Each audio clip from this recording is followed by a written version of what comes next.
ஒரு கல்யாணான பொண்ணுக்கு எப்போ கிச்சனில் இருந்து லீவ் கிடைக்கும் தெரியுமா? அவள் அவங்க அம்மா வீட்டுக்கு போனா, இல்லை அவங்க அம்மா அவள் வீட்டுக்கு வந்தா. ஸோ அந்த மாதிரி தான் எங்கள் அம்மா என் வீட்டுக்கு வரும்போது கிச்சனில் இருந்து எனக்கு லீவ் கிடைக்கும். கருவேப்பிலை, கொத்தமல்லி இது எல்லாத்தையும் தனித்தனியாக எடுத்து டப்பாவில் போட்டு வைக்கிறது எங்கள் அம்மாவோட வழக்கம்.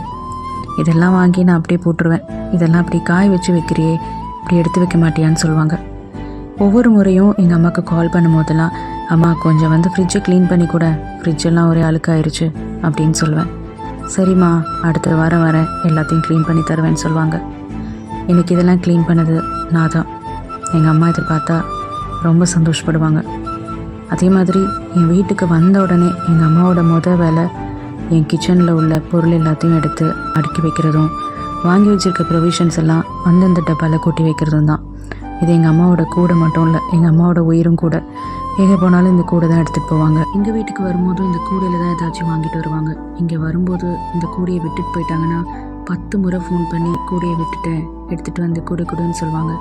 இன்றைக்கி இந்த கூடை என்கிட்ட இருக்குது, ஆனால் எங்கள் அம்மா தான் என்கிட்ட இல்லை. தேடி பார்த்தேனே காணோம் உன்னை, கண்ணாம்பூச்சி